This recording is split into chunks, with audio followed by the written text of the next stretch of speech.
So I'm gonna do my best to voice note this, although I just sort of ironed out this theory, or at least I think validated it for the first time last night. So bear with me.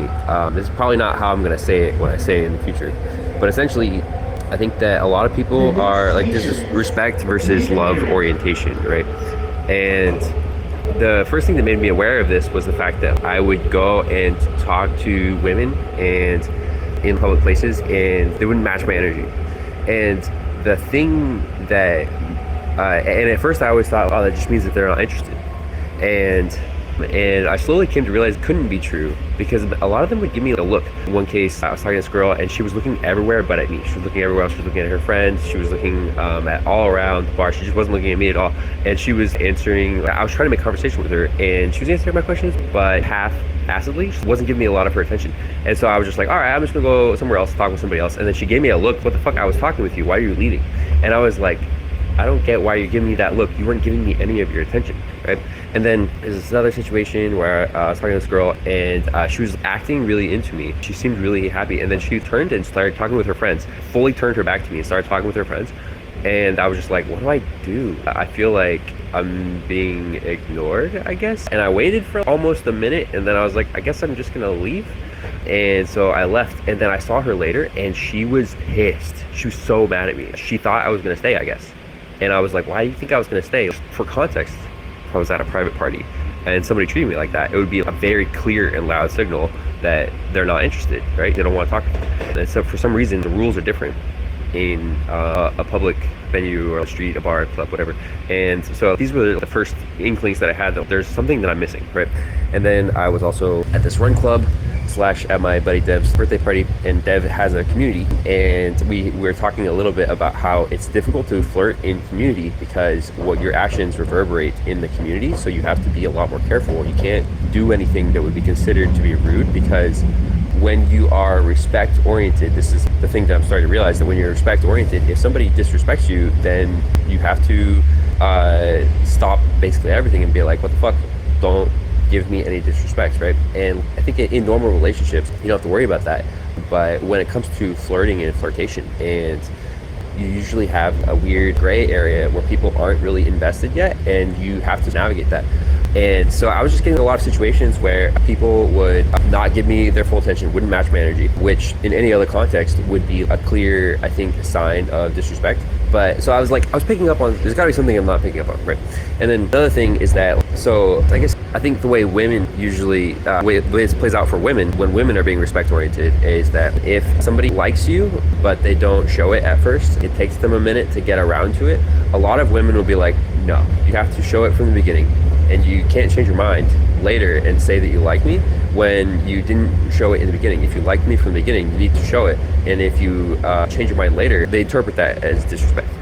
And same thing, but sort of vice versa for men, right? If I say that I like you and you don't match my energy, then that could also be interpreted as a sign of disrespect. So if somebody matches your energy, like if I say I like you and then you say, oh, thank you, but I don't like you back, that's matching my energy, right? Because you're an equal but opposing force. It's, oh, that's respectful, right?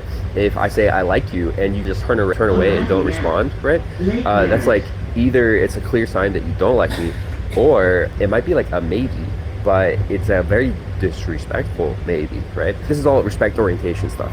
And so what I've started to realize is that if you give up on respect orientation, if you just stop needing respect in order to interact with the people, it doesn't just solve the problem of being able to flirt with people in community. It does that, but it also just dramatically makes everything better. And I'm not even sure if I figured out all the ways that it makes things better yet. But so what happens if you give up on respect orientation as a man when you're trying to express that you like someone? If they don't reciprocate your energy, then if you don't care about respect, then it doesn't have to bother you. And what that means is that you can express positive emotion way more without it coming back to bite you. This Because here's the thing, when you flirt in community, if you are respect oriented and they don't reciprocate, then if they don't reciprocate in just the right way, then it's disrespectful. So you can't be around them. So what happens in community is that you flirt with somebody, if they don't reciprocate in just the right way, then it means that you can't really be friends with them anymore in that community, and it fractures the community. And it also means that you're probably going to not have very many relationships. I think when you are respect oriented, how it usually plays out is that by demanding respect all the time, you actually come across as much more likely to be disrespectful. And when you're love oriented, you just don't have that problem. You're not insisting on being respected. Therefore, you're way less likely to disrespect someone else, which means you're way less likely to lose relationships, and so your community stays intact.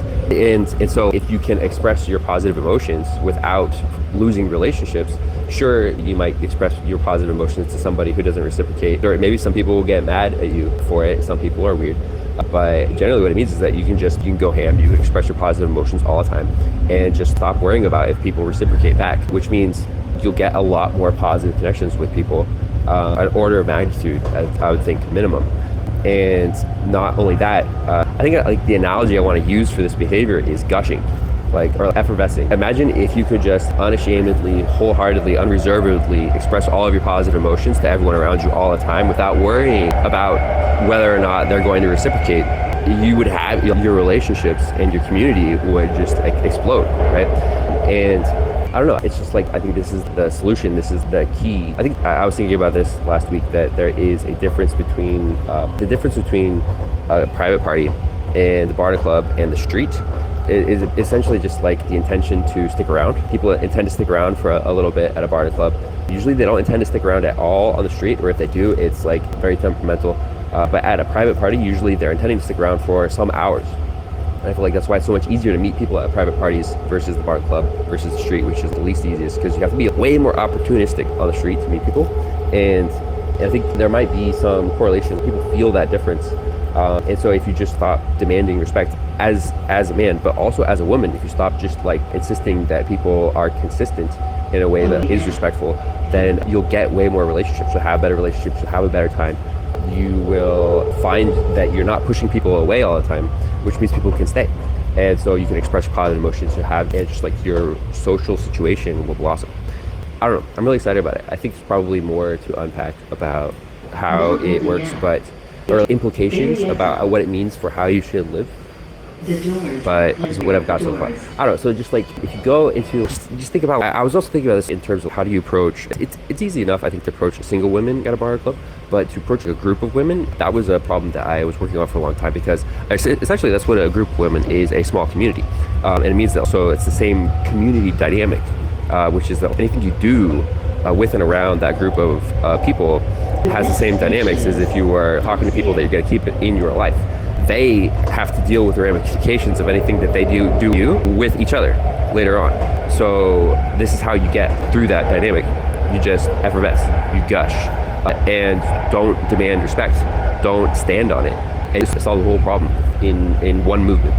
I don't know, I'm excited about it. I think it's really elegant. It's also this is a minimizing dynamic, right? Demanding respect is a minimizing thing. You are trying to protect yourself, and being love oriented, not caring about respect, is the opposite.